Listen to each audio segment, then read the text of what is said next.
నమస్కారం అండి. Electronic voting మిషన్ల మీద మీకు నమ్మకం ఉందా? పూర్తి నమ్మకం ఉంది. ఇప్పుడు అమెరికాలో ట్రంప్కి మినిస్ట్రీలో ఒక ఆవిడ క్యాబినెట్లో డైరెక్టర్ ఆఫ్ ఇంటెలిజెన్స్ ఆవిడ తులసి గబార్డ్ అని ఇండియనే ఈవీఎంలు హ్యాకింగ్ గురవుతాయి, అవి నమ్మడానికి లేదు అని చెప్పేసి ఒక కాన్ఫరెన్స్లో చెప్పింది ఆవిడ. ఏంటి అది, మరి దాన్ని ఎలా చూస్తారు మీరు? ఇలా చాలామంది అబ్జర్వ్ చేస్తున్నారండి. మనకున్న పరిజ్ఞానంలో మనకున్న ఆలోచనలో పరిశీలిస్తే, మనం ఆలోచిస్తే ఇప్పుడు గత 15 సంవత్సరాలుగా చూస్తున్నాను నేను. ఈవీఎం మీద ప్రతి ఒక్కరూ కూడా అనుమానం వ్యక్తం చేస్తున్నారు. ఇలాగ పోయినసారి ఆంధ్రాలో జరిగే ఎన్నికల్లో జగన్మోహన్ రెడ్డి గారికి 150 సీట్లు వచ్చినప్పుడు ఇది ఎలా సాధ్యమైంది, ఇది సాధ్యం కాదు, ఈవీఎం సీఎం అని కూడా ఆయనకి పేరు పెట్టారు. ఆ తర్వాత ఇది పేటీఎం సీఎం అని పేరు పెట్టారు. అది అలా జరిగింది. అప్పుడు అలా ఎలా జరుగుతుంది జగన్మోహన్ రెడ్డి గారు అనడం, ఆ ప్రభుత్వం అనడం కూడా జరిగింది. నెక్స్ట్ మొన్న జరిగిన ఎలక్షన్లో 134 సీట్లు మన టీడీపీ, అలాగే 21కి 21 జనసేన గెలవడం జరిగింది. అలాంటప్పుడు వాళ్ళు కూడా గట్టిగా అప్పుడేమో ఎవరైతే ఈవీఎంలో పొరపాటు లేదు, ఈవీఎంలో తప్పు చేయడానికి అవకాశం లేదన్న వాళ్ళు గట్టిగా ఇప్పుడు ఏమంటున్నారు, వాళ్ళు ఈవీఎంలో తప్పు జరుగుతుంది, హ్యాకింగ్ చేసి వీళ్ళు గెలిచారంటున్నారు. మరి అలాంటప్పుడు ఏది నమ్మాలి? ఇప్పుడు ఒక్కొక్కరు ఒక రకమైన అనుమానాన్ని వ్యక్తం చేస్తున్నారు. ఈ క్రమంలో మనం నమ్మాల్సిన పని పూర్తిగా అది గ్యారంటీగా ఏదైనా తెలిస్తే తప్ప మనం చెప్పలేం. కాబట్టి ఈవీఎంలో నమ్మాల్సిందే. మొన్న జరిగిన 2 తార్కాణాలు మీకు చెప్పాను. జగన్మోహన్ రెడ్డి గారు 150 సీట్లు, అప్పుడు ఈవీఎంలో ఆయన తారుమారు చేశాడని చెప్పి వాళ్ళు అనడం. ఇప్పుడున్న పరిస్థితుల్లో చంద్రబాబు నాయుడు గారు ఇక్కడ కేంద్ర ప్రభుత్వం కుమ్మక్కై ఈవీఎం హ్యాకింగ్ చేసి గెలిచారని చెప్పేసి ఇప్పుడు వాళ్ళు అనడం. మరి ఈ వ్యత్యాసం మనకు క్లారిటీ రావట్లేదు. ఈవీఎం మోసం, ఈవీఎంని మనము కంట్రోల్ చేయగలమా, హ్యాకింగ్ చేయగలమా అనే విషయం మాత్రం పూర్తిగా మనకు తెలియట్లేదండి. ఎలక్షన్ కమిషన్ అయితే క్లారిఫికేషన్ ఇచ్చేస్తుంది, లేదు మన ఈవీఎంలు చాలా స్ట్రాంగ్ అని చెప్పేసి. కానీ వాటిని నివృత్తి చేసే, పూర్తిగా అనుమానాలను నివృత్తి చేసే ఏ చర్యలు పెద్దగా తీసుకున్నట్టు ఏమీ అనిపించట్లేదు. అలాగే ఈవీఎంలని ట్రాకింగ్ చేసే పద్ధతి ఉంటే ఎవరొకరు, ఇప్పుడు ఇంత టెక్నాలజీ ఉంది, చాలామంది సాఫ్ట్వేర్స్ ఉన్నారు, వాళ్ళు చేసి చూపించరు కదా. ఒక్కటైనా తార్కాణంగా మనకు చూపించలేదు కదా. ఒకటైనా చూపించుంటే ఓఎస్ మనం ఈవీఎంలని ఈవీఎంని మనం ట్రాక్ చేయగలము అని నమ్మగలుగుతాం. మరి ఎవరు చూపించినప్పుడు ఎలాగా నమ్మలేకపోవడం మన బాధ్యతని నమ్మడమే. ఈవీఎంలు అంటే ఆ డౌట్లు ఉన్నప్పుడు ఈవీఎంలతో పాటు ఈ వీవీప్యాట్స్ ఉంటాయి కదా, సింబల్స్ వస్తాయి కదా, ప్రింటింగ్ ఉంటాయి, అవి కూడా కౌంట్ చేయాలి అంటున్నారు. అలాంటిదైనా చేస్తే కొంచెం జనాలు కొంచెం నమ్మకం కలుగుతుంది అంటారా? మరి ఆ టైప్ ఆఫ్ విధానం మనకి మరి ఎలా జరుగుతుంది? మనం నొక్కేటప్పుడు మనం ఎవరికైతే బటన్ నొక్కుతామో ఖచ్చితంగా మన గుర్తు కనిపిస్తుంది, అది ఈవీఎంలో కనిపిస్తుంది. మరి అలాంటప్పుడు మనకి దాన్ని ఎలా చూసుకోగలుగుతాం? అంటే మనం కాదు, అసలు కౌంటింగ్ చేసేటప్పుడు ఈవీఎంలతో పాటు ఈ పక్కన స్లిప్పులను కూడా వాళ్ళు కౌంటింగ్ చేస్తే ఏమైనా డౌట్లు, అనుమానాలు ఉంటే తీరిపోతాయి కదా అని చెప్పేసి. మరి ఆ పద్ధతి ప్రవేశపెడితే బాగుంటుందేమో మనం చెప్పలేం కదా. ఈవీఎంల మీద మీకు నమ్మకం ఉందా అండి? ఈవీఎం ఖచ్చితంగా నమ్మకం ఉంది. అంటే అమెరికాలో ట్రంప్ క్యాబినెట్లో ఒక మినిస్టర్ ఈవీఎంలో డైరెక్టర్ ఆఫ్ ఇంటెలిజెన్స్ ఒక ఆవిడ, ఇండియన్ ఆరిజిన్ ఆవిడే, ఈవీఎంలు హ్యాకింగ్ చాలా సులువు, అది ఈవీఎంలు హ్యాకింగ్ గురవుతాయని చెప్పేసి కామెంట్స్ చేశారు. సో దానికి ఇండియన్ గవర్నమెంట్ కూడా లేదు, మన ఈవీఎంలు చాలా స్ట్రాంగ్ అన్నారు. అంటే స్ట్రాంగ్ అని అనుకుంటున్నారా లేకపోతే వీక్ అని అనుకుంటున్నారా? దాని మీద ఏమన్నా మళ్ళీ ఒక చర్యలను తీసుకోవాలంటారంటే? ఖచ్చితంగా ఈవీఎం అనే దానికంటే కూడా హ్యాకింగ్ అనే దాని గురించి మనం ఏంటంటే, అది సిస్టంలోనే చాలా వరకు ఎనీ సిస్టమ్ ఖచ్చితంగా వాళ్ళకి ఏదో ఒకటి ఉంటుంది, ఒక లూప్ లైన్ అది ఖచ్చితంగా ఉంటుంది. ప్రతి సిస్టమ్కి మీరు గమనిస్తే ఏదో రకంగా దాన్ని అంటే అడ్వాంటేజెస్ డిసడ్వాంటేజెస్ కూడా ఖచ్చితంగా ఉంటాయి.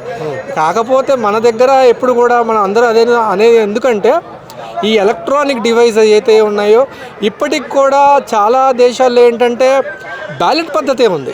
బ్యాలెట్ పద్ధతి ఎందుకు ఉందంటే ఖచ్చితంగా ట్రాన్స్పరెంట్గా ఉంటుంది కాబట్టి బ్యాలెట్ని ఎక్కువగా నమ్ముకుంటారు. కానీ ఇలాంటి మన తెలుగు రాష్ట్రాల్లో ఇట్లాంటి కూడా ఈవీఎంతో చేయడం అనేది అంటే సులువు ఉంది ఖచ్చితంగా. అంటే నాకు వ్యక్తిగతంగా నేను నమ్మడం అయితే ఓటరీ సరళే తప్ప ఇక్కడైతే ఈవీఎంని హ్యాక్ చేసే అంత దిశగా లేకపోవచ్చు నేను వ్యక్తిగతంగా నమ్ముతున్నాను నేనైతే.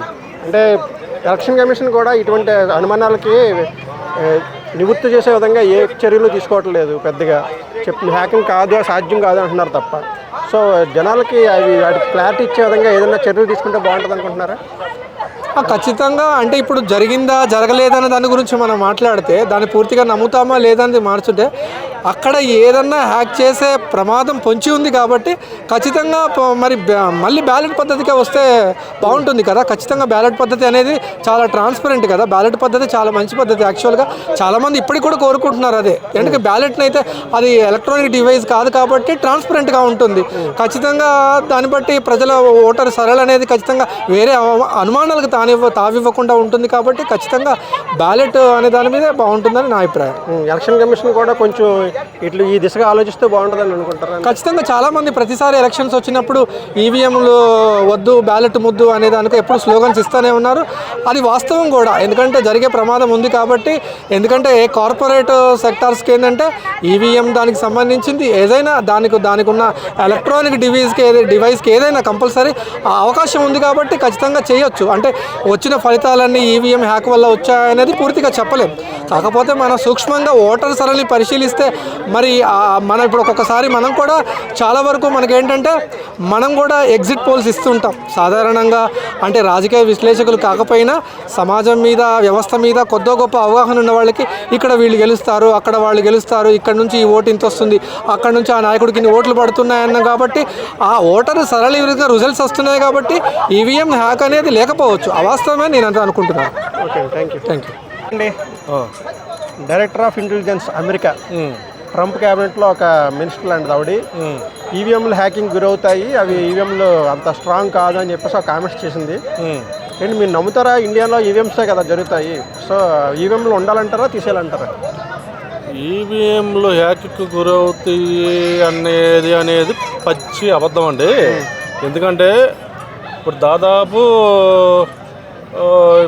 ప్రజెంటు మన భారతదేశంలో ప్రతి ఎలక్షన్ ఈవీఎం ద్వారా జరుగుతుంది.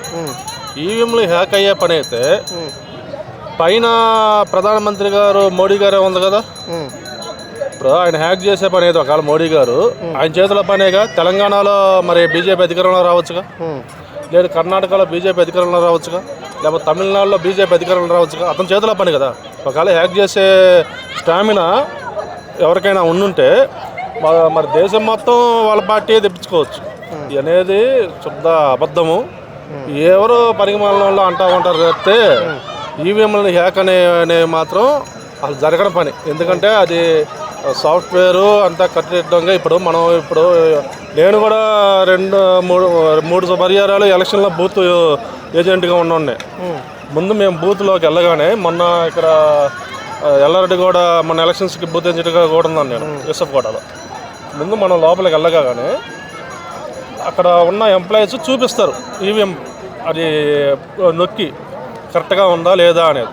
మనం అంతా చెక్ చేసుకొని ఈ పార్టీకి సంబంధించిన వాళ్ళంతా ఏజెంట్లు ఉంటారు, దగ్గర చూసుకొని అంతా ఓకే అనుకుంటేనే కూర్చుంటారు. మరి అక్కడ ఈవీఎం హ్యాక్ అయ్యే పని అయితే మేము ఒకటి నొక్కితే ఇంకోడానికి పడాలిగా. ఇప్పుడు సపోజ్ నేను టీడీపీకి ఓటు వేసానండి, నొక్కాను, అది వైసీపీకి పడాలిగా. ఈవీఎం హ్యాక్ అయ్యే పని అయితే అవన్నీ అనవసరం మాటలు. ఇవన్నీ ఈవీఎంలో హ్యాక్ అనేది అనవసరం. పోయినసారి 151 సీట్లు వస్తే వైసీపీ ప్రభుత్వంలో కొంతమంది కామెంట్ చేశారు ఈవీఎంలు హ్యాక్ అని. ఇప్పుడు మొన్న 124 స్థానాలు వస్తే కొంతమంది ఈవీఎంలు హ్యాక్ అని వాళ్ళు అంటారు వైసీపీ వాళ్ళు. మరి ఈవీఎంలు హ్యాక్ అయ్యే పని అయితే మరి వైసీపీ వాళ్ళు మళ్ళీ మనం గెలవాలిగా. ఎందుకంటే ప్రజల్లో వ్యతిరేకత వచ్చింది కాబట్టి ఆ ప్రభుత్వం మీద మొన్న ఇప్పుడు ఏదైనా ఫైనల్ జడ్జిమెంట్ ప్రజలండి. ప్రజలకు గవర్నమెంట్ నచ్చితే ఆ ప్రభుత్వానికి ఓటు రూపంలో వేసి గెలిపిస్తారు, లేకపోతే వాళ్ళు ఓడిస్తారు. అంతేగాని ఈవీఎంలో హ్యాక్ అయ్యే పని అయితే 151 సీట్లు వచ్చిన జగన్మోహన్ రెడ్డి ఈసారి 175 రావచ్చు అతనికి. ఈవీఎంలో హ్యాక్ చేసే పని అయితే ఇవన్నీ ఒట్టి అబద్ధాలు, అంత మోసాలు. ఇప్పుడు ఒకవేళ ఈవీఎంలు హ్యాక్ అయ్యే పని అయితే సెంటర్లో ఇప్పుడు మొన్న 3వ మోడీ గారు గెలిచారు. మన తగ్గు ఫైట్గా వచ్చింది. ఒకవేళ ఎంపీ స్థానాలు గెలిచే పని అయితే 400 పైన రావచ్చు కదా ఈవీఎంలు హ్యాక్ అయ్యే పని అయితే. మొన్న వచ్చింది 200 చిల్లర ఏమో వచ్చింది తగ్గు ఫైట్. దానికి మళ్ళీ బీహారు మన ఆంధ్రప్రదేశ్ మొత్తం అంతా సపోర్ట్ చేయబట్టి ఇప్పుడు ఎన్డీఏ కూటమి పైన అధికారంలో ఉంది. ఈవీఎంలు హ్యాక్ చేసే పని అయితే మోడీ గారికి 350-400 స్థానాలు వస్తే ఇంక వెళ్తా పని లేదు కదా. ఇవన్నీ ఒట్టి మాటలు, ఒట్టి వ్యవహారాలు. ఇప్పుడు మొన్న ట్రంప్ గెలిచాడు, రకరకాలుగా జరుగుతుంది వ్యవహారం అంతా. ఇప్పుడు అంతా చూస్తున్నాం కదా, ట్రంప్ అందరిని ఇంటికి పంపించడము, వీసా క్యాన్సిలేషన్ అని రకరకాలుగా. ఇప్పుడు ఈ మధ్య షేర్ మార్కెట్లు కూడా అన్ని పడిపోయినాయి, కుప్పగొలిపోయినాయి. ట్రంప్ ఎఫెక్ట్ జరుగుతూ ఉంది. అమెరికా ఏదో జరుగుతుంది. ఇవన్నీ ఈవీఎంలు హ్యాక్ అనేవి మాత్రం శుద్ధ అబద్ధము. అంతా కరెక్ట్గానే ఉంది, ఏ ఇబ్బంది లేదు. Thank you.